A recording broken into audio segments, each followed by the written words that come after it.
चलिए शुरू करते हैं हम लोग आज का क्लास। ठीक है, आशा करते हैं कि आप लोग क्या किए होंगे, जितना भी पीछे पढ़ाया होगा सारा का सारा रिवीजन कर लिए होंगे। एग्जाम्पल बनाने के लिए बोले थे 4-4 मरतबा, जो बनाया सो ठीक, जो नहीं बनाया होगा वो 4-4 मरतबा बना लिया होगा, है कि नहीं। और उसके बाद फिर चैप्टर भी ख़त्म हो गया है। एक चैप्टर वास्तविक संख्या रियल नंबर का एक चैप्टर आपका ख़त्म हो गया। पिछले चैप्टर का और इस चैप्टर का इससे कोई रिलेशन नहीं है। ठीक है, जो रिलेशन रहेगा हम बता देंगे दोबारा से, इसलिए धैर्य के साथ, है ना, संयम के साथ इसको क्या कर लेना है, पढ़ लेना है, समझना है। कहीं भी अगर नहीं समझ में आए तो आपको पूछना है, बार बार पूछना है, हम बार बार बताने का क्षमता रखते हैं, है कि नहीं।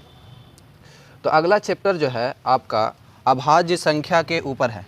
कौन संख्या के ऊपर है, ध्यान से सुनिएगा। ठीक है, अभाज्य संख्या के ऊपर है।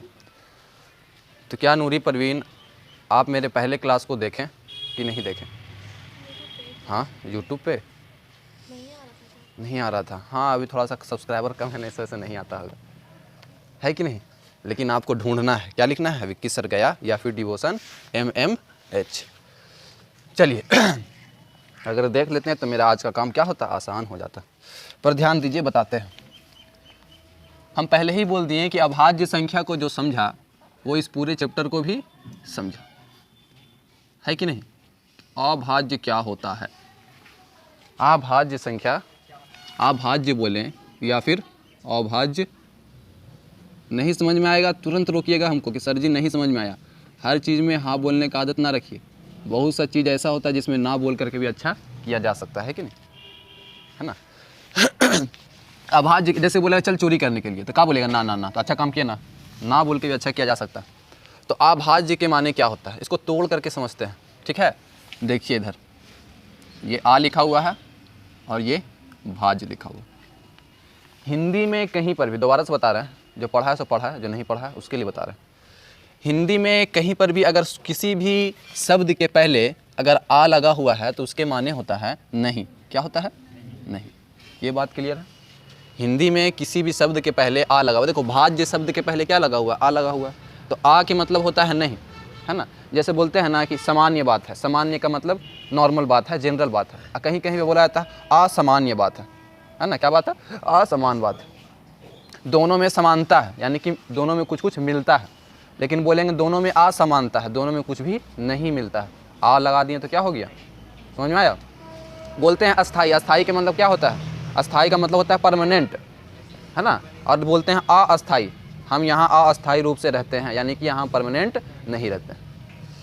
तो आ का मतलब नहीं होता है। और भाज्य के माने क्या होता है, कटने वाला। भाज्य का मतलब क्या होता है, कटने वाला। अब कटने वाला क्या होता है, चार जो है काटने वाला लिख दिए। देखो एक में कितना भयंकर मीनिंग चेंज हो जाता है। कटने वाला होता है, क्या क्या होता है, कटने वाला होता है। भाज्य के माने कटने वाला होता है। जैसे कि आपका 4 है, 4 को 2 से भाग कीजिएगा तो 2 दूनी 4 आएगा। इतना तो होगा पता सबको, है ना, 2 दूनी 4। तो ये 4 क्या होगा, 4 2 से क्या हो रहा है, कट रहा है। 4 जो है 2 से क्या हो रहा है, कट रहा है। 4 क्या हो रहा है, 4 2 से, 4 जो है 2 से कट रहा है, कट रहा है। तो बताइए कि कटने वाला कौन है, 4 है कटने वाला कि 2 है कटने वाला, 4 है कटने वाला। तो भाज्य कौन है, ये है कि ये है।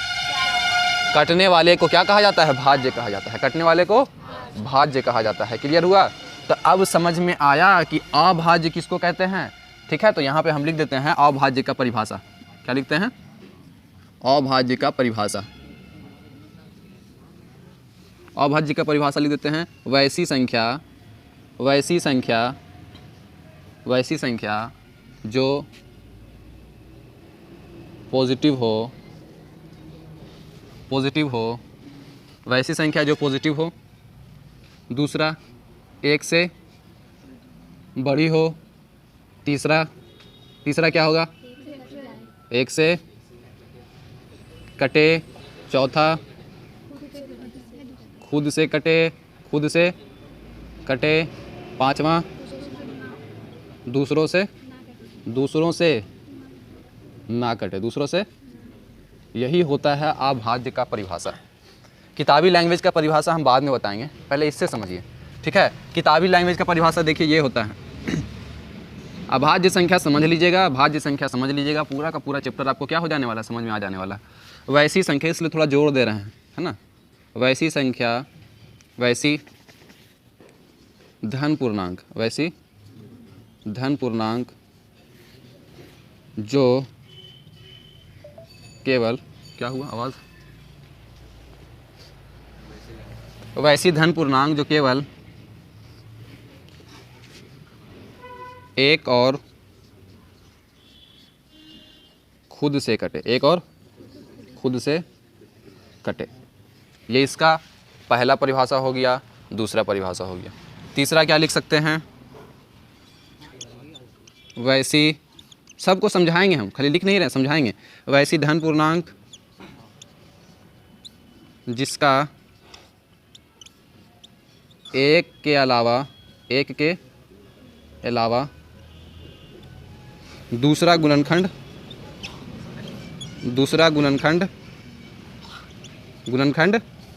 ना हो, दूसरा गुणनखंड ना हो।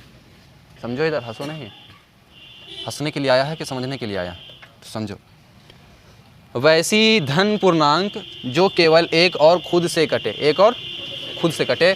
अभाज्य को इंग्लिश में क्या कहते हैं, प्राइम, हाँ प्राइम नंबर कहते हैं, क्या कहते हैं, को प्राइम कहते हैं, क्या कहते हैं, प्राइम कहते हैं। वो प्राइम किसको कहते हैं आगे बताएंगे। प्राइम समझ में आ रहा है, ठीक है। इसलिए जहाँ तहाँ अभाज्य को शॉर्ट फॉर्म में पी लिखा जाता है, क्या लिखा जाता है, पी लिखा जाता है। पी लिख दें समझ में आ जाएगा क्या बोल, किसकी बात कर रहे हैं, अभाज्य संख्या के बारे में बात कर रहे हैं। अब क्या बोलें कि वैसी धन पूर्णांक, पूर्णांक क्या होता है पता है, पता है ना। आपको क्या करना है, देख लेना है वीडियो, पिछले क्लास का, पहले क्लास का वीडियो देख लेना है ना, क्लास 1 का। तो पूर्णांक कहते हैं 1 है, 2 है, 3 है, 4 है, 5 है, 6 है, ये सारा क्या है पूर्णांक। इसको क्या बोलते हैं, पूर्णांक कहा जाता है। 1 2 3 4 5 6 7 -1 -2 -3 -4 -5, ये सारा क्या है पूर्णांक। लेकिन यहाँ पे यहाँ से यहाँ गौर कीजिएगा तो सारा का सारा देखिएगा ना कि सबके साथ प्लस छुपा हुआ है, तो ये क्या है, धन पूर्णांक है, क्या है, धन पूर्णांक है। लेकिन ये वाला क्या है, ऋण पूर्णांक है। तो यहाँ पर बात किस चीज़ का हो रहा है, केवल और केवल धन पूर्णांक का हो रहा है। किस चीज़ का हो रहा है, केवल और केवल धन पूर्णांक का बात हो रहा है कि वैसा धन पूर्णांक, यानी कि यहाँ से यहाँ तक आगे चल के अनंत तक, 6 हो गया, 7 8 9 10 11, फिर गिनते जाइए, कभी ख़त्म होने वाला नहीं है। तो ये क्या है, वैसी धन पूर्णांक, ये धन पूर्णांक हुआ जो केवल एक से कटे और खुद से कटे, एक से कटे और खुद से कटे। अब हम यहाँ पे 5 गो संख्या लिख देते हैं और यहाँ पर ट्राई करते हैं क्या होता है। 1 2 3 4 5 6 7 8 9 10, ये 10 गो है, ठीक है। इसको देखिए, ये जो 1 है बाबू, क्या 1 1 से कटेगा नूरी, कटता है। क्या क्या 1 1 से बड़ा है, छोड़ो सब, 1 1 से कटता है, हाँ। 2 2 से कटता है, 3 3 से कट जाएगा एक बार में, 4 4 से कट जाएगा एक बार में, 5 5 से कट जाएगा एक बार में, 6 6 से कट जाएगा एक बार में, 7 7 से कट जाएगा एक बार में, 8 से कट जाएगा, 9 9 से कट जाएगा एक बार में, और 10 10 से कट जाएगा एक बार में। यानी कहने का मतलब ये हो गया कि खुद से तो सब कटता है, खुद से सब कटता है। 1 2 3 4 5 6 7 8 9 10 11, दुनिया का हर एक संख्या खुद से कटता ही कटता है। नहीं समझ में आया, दुनिया का हर एक संख्या खुद से ज़रूर कटता है ना, खुद से ज़रूर कटता है। उसके बाद अगर हम बात करें कि क्या 1 जो है 1 से कटेगा, कट गया। क्या 2 1 से कटेगा, 1 एकम 1 1 दूनी 2, 2 भी 1 से कट जाएगा। अगर यहाँ पे 2 मिनट आकर के 1 से काटने का कोशिश करें तो 1 दूनी 2। क्या 3 1 से कटेगा, हाँ 3 भी 1 से कट जाएगा। 4 1 से कटेगा, हाँ 4 भी 1 से कटेगा। 5 1 से कटेगा, हाँ 5 भी 1 से कटेगा। 6 1 से कटेगा। यानी कि दुनिया का हर एक संख्या 1 से क्या होता है, कटता है। अब पढ़िए ना पहाड़ा, 1 दहें के 10, 1 11 ही 11 है कि नहीं। तो दुनिया का हर एक संख्या खुद से कटता है और दुनिया का हर एक संख्या 1 से कटता ही कटता है। कट गया ना, दुनिया का हर एक संख्या 1 से कटे, दुनिया का हर एक संख्या खुद से कटे, ये तो होता ही है, ठीक है। 1 से बड़ा होना चाहिए, क्या होना चाहिए। चलिए अब यहाँ ध्यान दीजिए, फिर से लिखते हैं यहाँ पे। 1 जो है 1 से भी कट जाएगा, खुद से भी कट जाएगा। 2 जो है 1 से भी कट जाएगा, खुद से भी कट जाएगा। 3 जो है 1 और खुद से कटेगा। 4 भी 1 और खुद से कटेगा। 5 भी 1 से खुद से कटेगा। 6 भी 1 और खुद से कटेगा, है कि नहीं। समझ में आ रहा है, 1 और खुद से तो सारा का सारा संख्या कटता ही है। तो ये दोनों रूल तो फॉलो कर दिया। फिर बोलता है पहला रूल क्या बोलता है, जो पॉजिटिव हो, सारा का सारा क्या है, पॉजिटिव है। सारा का सारा क्या है, प्लस में है। तो ये भी रूल क्या है, पर नया रूल जोड़ दिए हैं। क्या जोड़ दिए हैं, नया रूल जुट गया है कि जो क्या हो पॉजिटिव हो, जो क्या हो पॉजिटिव हो। तो जो पॉजिटिव हो नेगेटिव है तो फिर अभाज्य नहीं कहलाएगा, दूसरा कहलाना शुरू हो जाएगा। जो पॉजिटिव हो, क्या हो गया, जो पॉजिटिव हो। अभाज्य संख्या किसको कहते हैं, वैसी संख्या जो पॉजिटिव हो। दूसरा क्या, 1 से बड़ी हो। तो क्या हम 1 को एक देखेंगे पॉजिटिव भी है, हाँ सर जी। एक से भी कटता है, हाँ सर जी। एक खुद से भी कटता है, हाँ सर जी। क्या एक दूसरों से कटता है? क्या एक दूसरों से कट रहा है कोई दूसरा? क्या दो से कटता है? क्या 3 से कटता है? क्या 4 से कटता है? नहीं, एक जो है दूसरों से नहीं कट रहा है। तो क्या बोलेंगे, ये भी रूल फॉलो किया, ये भी रूल फॉलो कर दिया ना कि भाई पॉजिटिव भी है, एक से कट रहा है, खुद से कट रहा है, दूसरों से ना कट रहा है। कोई भी एक रूल अगर फॉलो नहीं कर रहा है तो अभाज्य नहीं कहेंगे, सब का सब रूल फॉलो करेगा तभी हम इसको क्या कहेंगे? अभाज्य कहेंगे। तो बताइए कि ये एक जो है क्या एक से बड़ी है? क्या ये एक जो है एक से बड़ी है?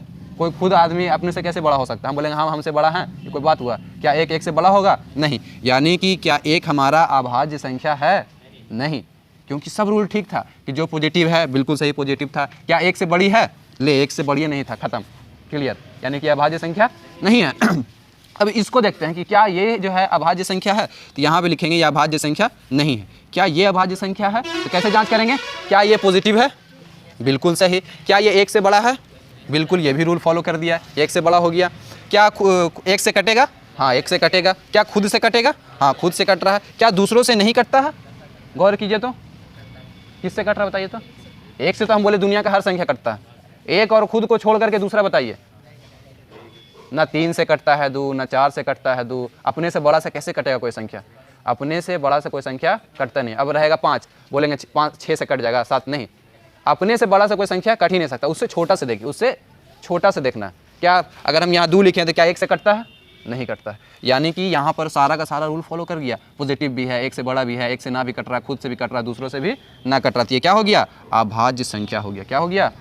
अच्छा 3 आइए तो क्या पॉजिटिव है? जल्दी जल्दी मिलाना है। क्या पॉजिटिव है? क्या एक से बड़ा है, एक से कट रहा है, खुद से कट रहा है, दूसरों से कटता है? तो दूसरों से क्या चेक करेंगे हम? 3 से छोटा वाला में देखेंगे, 2। क्या 3 2 से कटता है? नहीं। यानी कि ये भी क्या है हमारा? अभाज्य संख्या है। अभाज्य यानी कि दूसरों से ना कटने वाला संख्या, दूसरों से नहीं कटने वाला संख्या है। 4, एक जो पॉजिटिव है बिल्कुल सही। एक से बड़ा है, हाँ 4 एक से बड़ा है। एक से कट रहा है, हाँ 4 एक से कट रहा है। खुद से कट रहा है, हाँ 4 खुद से कट रहा है। क्या दूसरों से नहीं कटता है? देखते हैं, 3 से नहीं कटा, 2 से कट गया। यानी कि ये हमारा अभाज्य संख्या, ये हमारा अभाज्य संख्या नहीं है, यानी कि दूसरों से कटता है। हम क्या ढूंढ रहे हैं? जो दूसरों से ना कटे, दूसरों से आई दूसरा से कट गया तो इसको क्या बोलेंगे? ये कटने वाला संख्या, यानी कि ये क्या है? भाज्य है। ये क्या है? भाज्य। समझ में आया? ये क्या है? भाज्य। 5 अभाज्य है कि भाज्य? जल्दी से बोलिए। ये क्या हो जाएगा? ये क्या हो जाएगा? कैसे भाज्य? हाँ बिल्कुल सही, समझ में आ गया लगता है, सबको समझ में आ गया है, क्लियर है। तो अभाज्य आपको क्या हो गया है? क्लियर हो गया है, ठीक है। अभाज्य को ही कहा जाता है रूढ़ संख्या। क्या कहा जाता है? रूढ़ संख्या। क्या कहा जाता है? रूढ़ संख्या कहा जाता है, क्लियर है। चलिए अब भाज्य को देखते हैं। भाज्य का परिभाषा लिख देते हैं यहाँ पर। अभाज्य पहचानने के लिए आ गया तो भाज्य आराम से पहचान जाइएगा। वैसी धन संख्या जो अभाज्य नहीं है वह भाज्य होगा, वह भाज्य होगा। मतलब जो दूसरों से नहीं कटता है तो उसको अभाज्य कहेंगे, और जो दूसरों से कट जाएगा, है ना, तो जो दूसरों से, जैसे कि अभाज्य, कोई संख्या अभाज्य नहीं है यानी कि दूसरों से कटता है, तो दूसरों से कटेगा तो क्या कहेंगे? भाज्य। और जो दूसरों से नहीं कटेगा, इसको और खूबसूरत बनाते हैं, रुकिए। जो दूसरों से कटे। अब बाकी इसके ऊपर जो रहेगा ये सारा पॉइंट, दूसरों से यहाँ पे ना कटे है, यहीं पर भाज्य में क्या चिपका देंगे? दूसरों से कटे। बाकी सारा का सारा चीज़ क्या रहेगा? यही रहेगा। लिख ही देते हैं यार, क्या दिक्कत है। पहला जो पॉजिटिव हो, दूसरा एक से बड़ा हो, एक से, तीसरा एक से कटे। अगर पिछला क्लास आप लोग देखे रहते ना तो हमको इतना मेहनत नहीं करना पड़ता। खुद से कटे। 5वां दूसरों से भी कटे। यानी आपको देखना है कि दूसरों से अगर ना कटता है तो अभाज्य कहेंगे, और दूसरों से कटता है तो भाज्य कहेंगे। दूसरों से कटता है तो, समझ में आ गया है ना? ठीक है, रोकते हैं। अब यहाँ देखो, अब इसका कुछ एग्जाम्पल लिख लेते हैं। अभाज्य का भी एग्जाम्पल लिख लेते हैं और क्या कर लेते हैं? भाज्य का भी एग्जाम्पल लिख लेते हैं। तो बताइए अभाज्य का एग्जाम्पल क्या होगा? अभाज्य का एग्जाम्पल बताइए। 2 3 5 7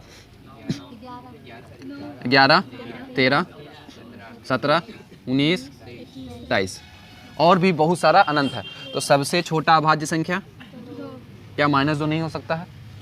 अभाज्य तो भाई धनी होता है हमेशा, भाज्य और अभाज्य क्या होता है? धनी होता है। तो क्या हो गया सबसे छोटा अभाज्य संख्या? एकलौता क्या है? ये सम है। क्या है? एकलौता सम संख्या। सम संख्या तो पहचानती होगी, एकलौता सम संख्या है जो अभाज्य है। ठीक है, दुनिया में कितना अभाज्य संख्या है? अनंत है।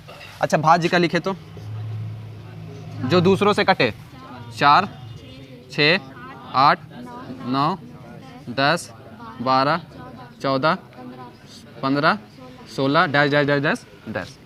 क्लियर है? ये हमारा क्या हो गया? भाज्य संख्या हो गया। क्या हो गया? भाज्य संख्या हो गया। अब आपसे हम पूछें कि दुनिया की सबसे छोटी भाज्य संख्या है ना। अब भाज्य को ही क्या कहा जाता है? यौगिक कहा जाता है। क्या कहा जाता है?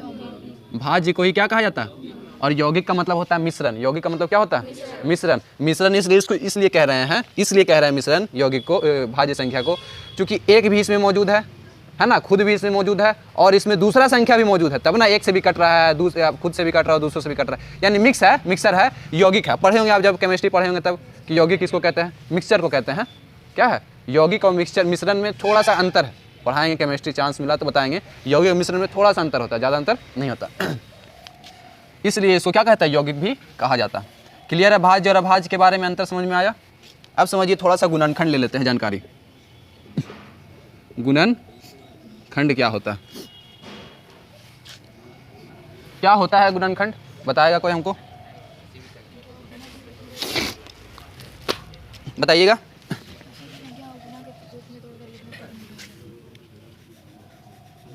किसी भी संख्या को गुना के रूप में तोड़कर लिखना है। गुना के रूप में तोड़कर, वीडियो चल रहा है देखिएगा तो, तोड़कर लिखना क्या कहलाता है? गुणनखंड कहलाता है। गुणनखंड। आपको पता होगा खंड का मतलब होता है तोड़ना। 2 खंड कर दो, 3 खंड कर दो, 4 खंड कर दो, है ना। तो खंड का मतलब क्या होता है? तोड़ना। तो क्या बस वही बात तो लिखे हैं, गुना के रूप में। गुणन खंड का मतलब तोड़ना। गुना के रूप में तोड़ देना, किसी भी संख्या को गुना के रूप में तोड़ देना क्या कहलाता है? गुणनखंड कहलाता है। जैसे एक लिखेंगे अगर हम, एक बहुत कॉन्सेप्ट है, यहाँ से समझना शुरू कीजिए। एक है तो एक को हम क्या लिख सकते हैं? एक गुने, या फिर एक को हम क्या लिख सकते हैं? एक गुने एक गुने एक गुने एक, या फिर एक को क्या लिख सकते हैं? एक गुने एक गुने एक गुने एक गुने एक। तो इसको हम क्या कर रहे हैं? ये कोई संख्या है, गुना के रूप में इसको हम क्या कर रहे हैं? तोड़ के लिख रहे हैं। गुना के रूप में इसको क्या कर रहे हैं? तोड़ के लिख रहे हैं। गुना के रूप में क्या कर रहे हैं? गुना के रूप में तोड़ करके लिख दिया। अच्छा 2 है, 2 को कैसे लिख सकते हैं? 1 गुने 2। 2 को कैसे लिख सकते हैं? 1 गुने 2। या फिर कैसे लिख सकते हैं? 2 गुने 1। और कुछ लिख सकते हैं क्या?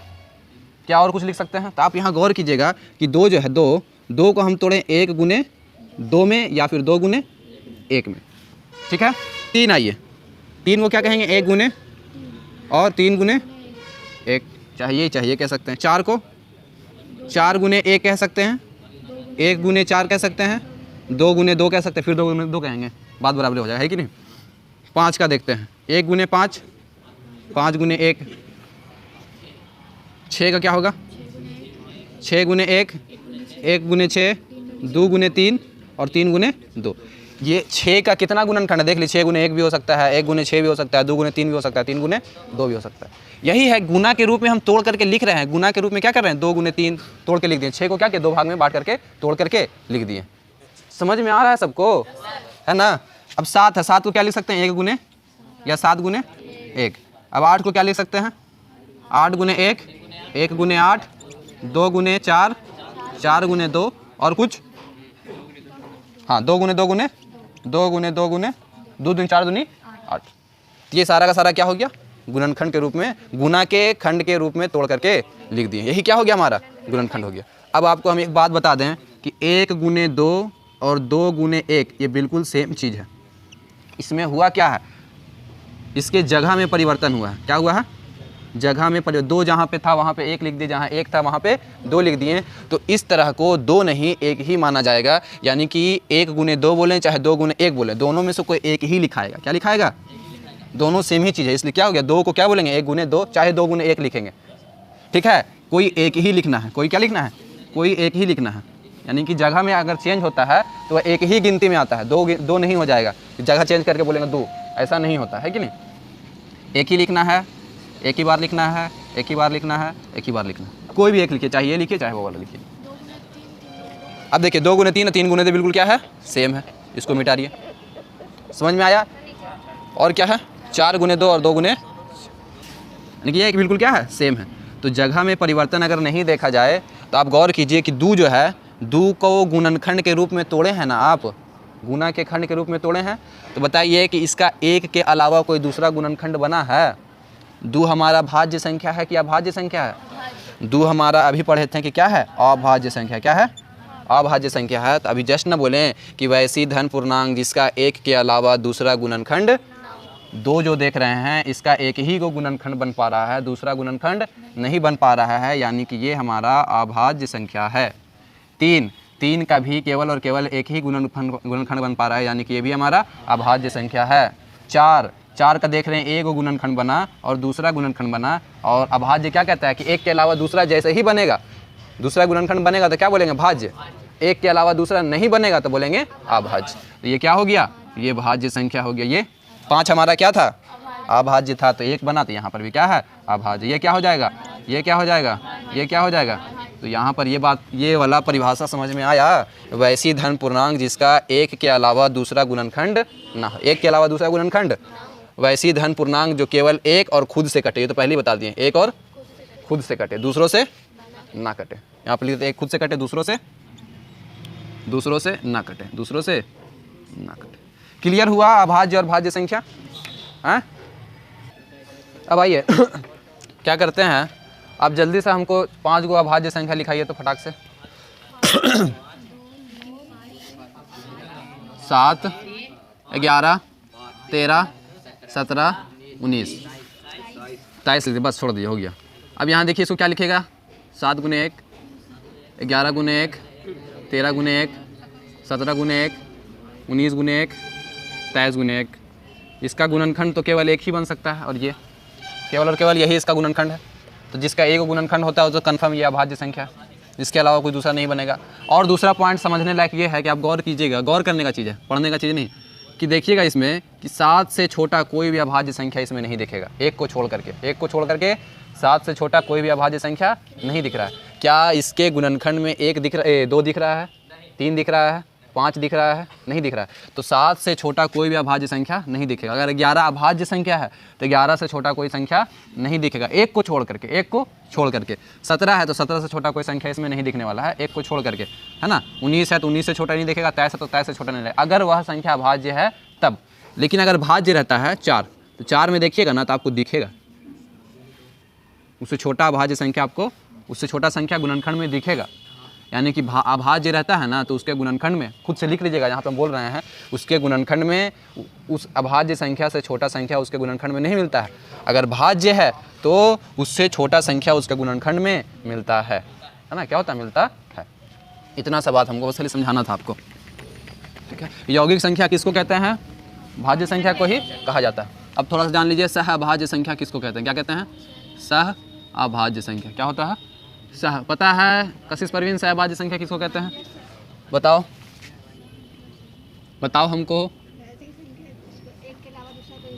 वैसी दो संख्या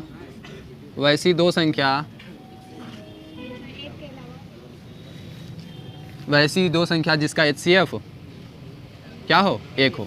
या फिर इसी का दूसरा परिभाषा है, वैसी दो संख्या जिसका एक के अलावा दूसरा उभयनिष्ठ संख्या ना हो। या फिर वैसी दो संख्या, चलो हो गया, क्लियर है, समझ में आया। देखिए इसको समझिए, सह अभाज्य किसको कहते हैं, 15 और 11 में देखिएगा, 15 को तोड़िए तो 3 गुने 5 गुने 1, और 11 को तोड़ेंगे तो 11 गुने 1। तो वैसी दो संख्या जिसका HCF 1 है, तो जो बच्चा पहले नहीं आया, नहीं पढ़ा है HCF, तो उसको तो पता नहीं चलेगा कि HCF कैसे निकलता है, छोड़ो HCF वाला बात। वैसी दो संख्या जिसका एक के अलावा दूसरा उभयनिष्ठ संख्या ना हो। यानी कि उभयनिष्ठ का मतलब होता है जो दोनों में हो, यानी कि एक के अलावा जो दोनों में हो दूसरा मतलब नहीं। देखो कौन सा ऐसा संख्या है जो दोनों में है? एक अगर दोनों में है तो उसको क्या बोलेंगे? सहअभाज्य है। एक के अलावा कोई दूसरा भी दोनों में है तो बोलेंगे सहअभाज्य नहीं है। जैसे कि देखिए 15 और 12, 15 और 12। आप गौर कीजिएगा 3 गुने 5, 3 गुने 4। यहाँ पे देख रहे हैं एक भी दोनों में है और 3 भी दोनों में है। एक के अलावा कोई दूसरा चीज़ दोनों में नहीं होना चाहिए। एक के अलावा अगर कोई दूसरा चीज़ दोनों में है तो उसको सहअभाज्य नहीं कहेंगे। दोनों में होना चाहिए लेकिन खाली और खाली एक ही होना चाहिए। दोनों में एक के अलावा दूसरा नहीं होना चाहिए। यहाँ देख रहे 3 भी दोनों में है, 1 भी दोनों में है, तो 15 और 12 सहअभाज्य नहीं है, सहअभाज्य नहीं है। जबकि 12 और 11 क्या है? सहअभाज्य संख्या है। 13 और 14, 13 गुने 1, 7 गुने 2 गुने 1। क्या 7 दोनों में है? क्या 2 दोनों में है? क्या 3 दोनों में है? नहीं। 13 दोनों में है? नहीं। 1 दोनों में है। 1 क्या है? यानी कि ये क्या है? सहअभाज्य संख्या, सहअभाज्य संख्या है। सहअभाज्य संख्या समझ में आ गया है ना? चलिए तो इसको भी क्या कर लेते हैं? मिटा लेते हैं। चलिए ध्यान दीजिएगा, खत्म होने वाला है, ध्यान दीजिए इधर। हाँ, 1 - 100 = 8। क्या लड़का है। वो लिखा हुआ था कि 1 से 100 तक के बीच में, ऐसे लिखा हुआ था 1 से 100 तक के बीच में 8 को जुड़वां भाज होता है।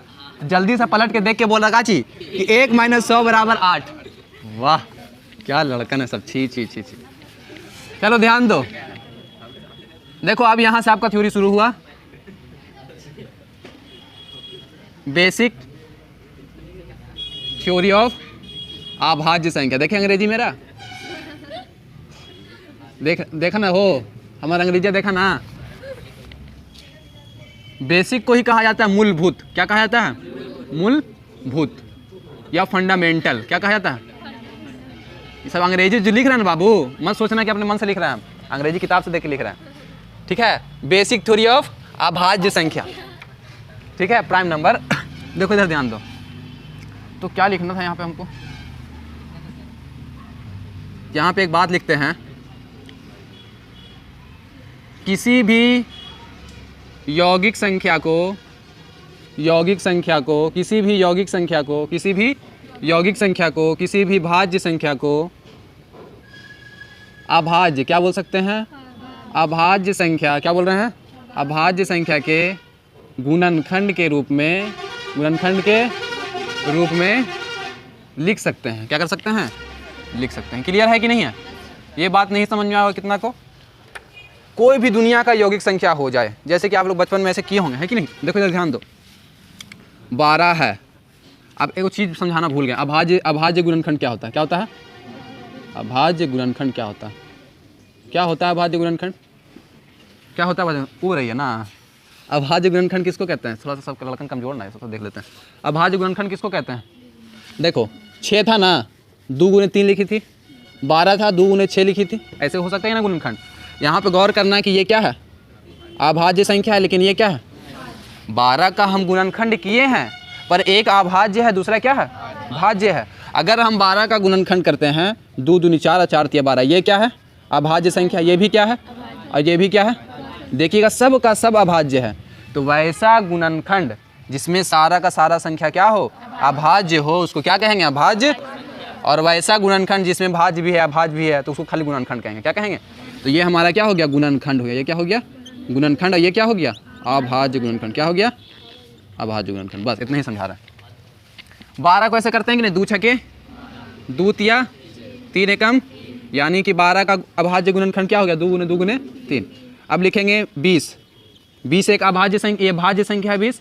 20 एक यौगिक संख्या है, अपने से भी कटता है, दूसरों से भी कटता है, खुद से भी कटता है, एक से भी कटता है, हर चीज़ है। तो ये क्या है? यौगिक संख्या है। यौगिक संख्या को, किसी भी यौगिक संख्या को अभाज्य संख्या के गुणनखंड के रूप में लिख सकते हैं, कि नहीं? तो इसको लिखिए तो 2 दूनी 4 और 4 पचे 2 दूनी 4 और 4 पचे, ये भी अभाज्य, ये भी अभाज्य और ये भी अभाज्य हो गया। तो अभाज्य संख्या के गुणनखंड के रूप में लिखना ही क्या कहलाता है?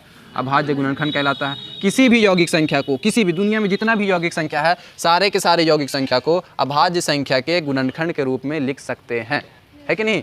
इसलिए अभाज्य संख्या को यौगिक संख्या का देखो यहाँ ठेठ में लिखते हैं, जन्मदाता कहते हैं, यानी कि जो जन्म देता है कि नहीं।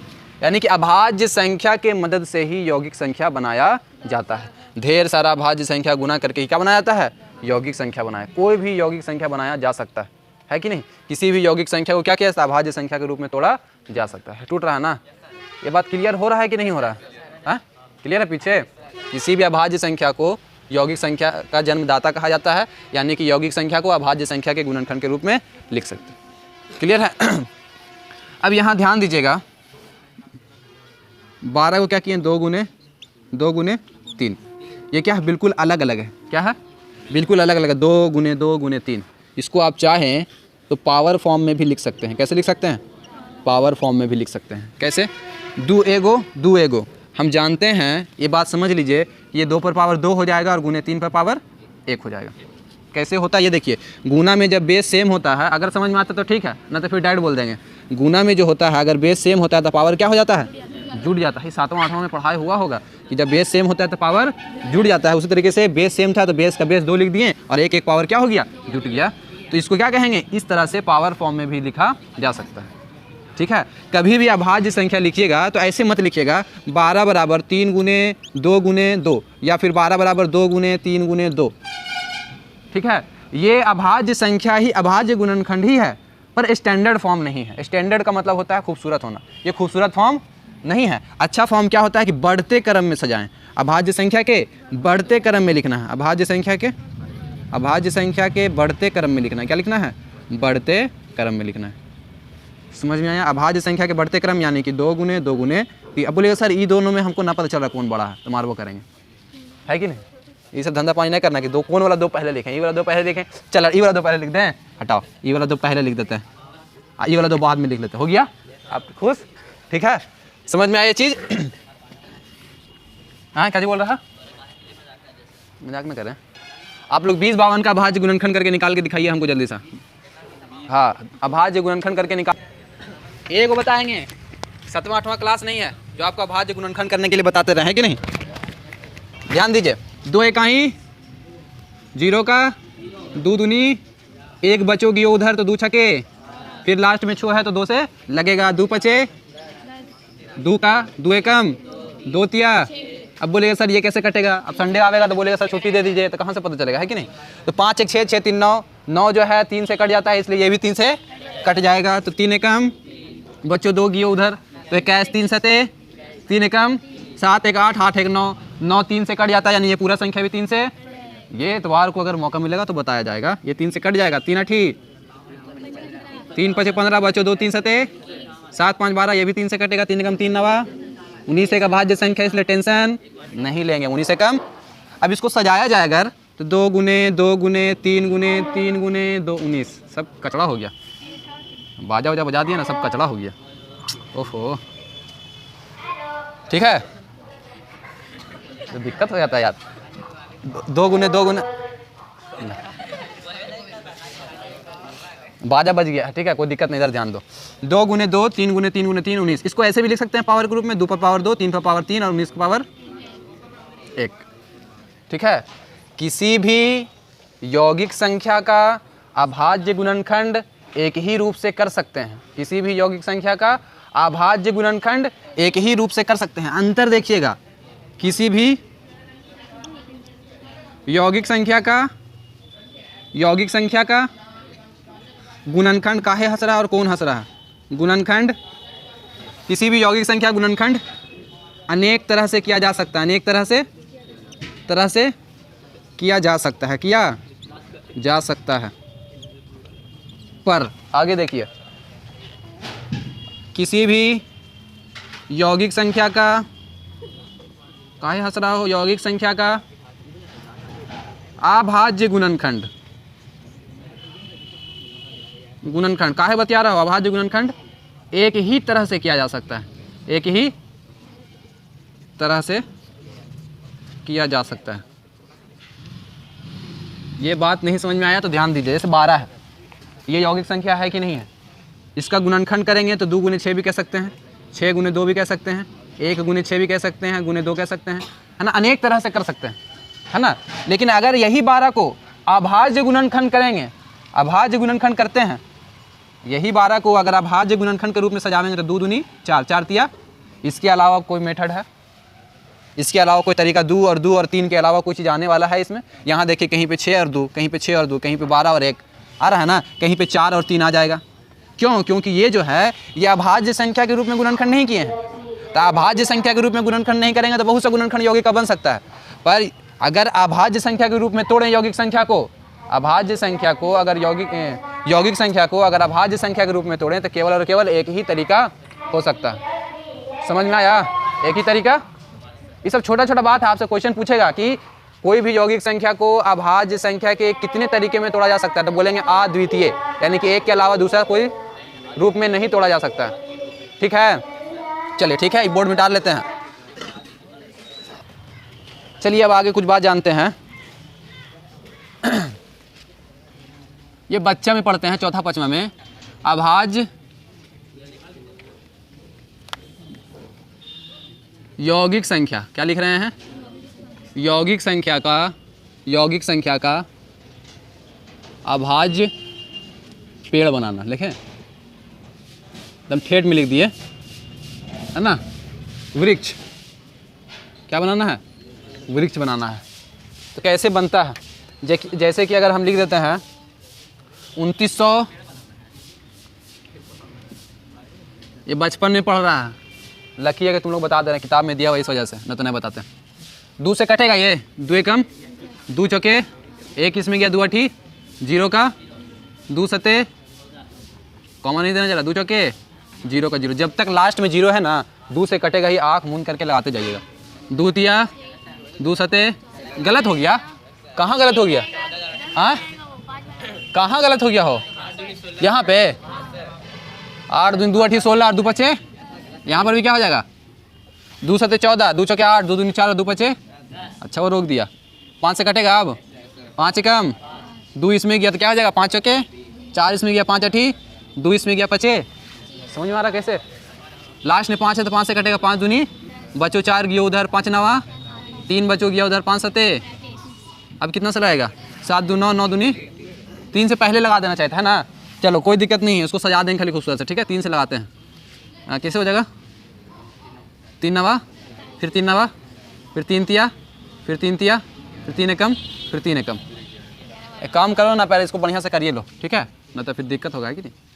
29 700 है ना, तो 2 एकम 2, 2 चौके 8, 2 अठी 16, 2 5 0, 2 सते 14, 2 चौके 8, 2 दूनी 4, 2 पचे 10। अब 3 से लगाते हैं, 5 2 7, 7 4 11, 11 7, 11 7 कितना होता? 18 ना, 3 से लग जाएगा। 3 दूनी 6, 3 चौके 12, 3 सते 21, 3 पचे 15।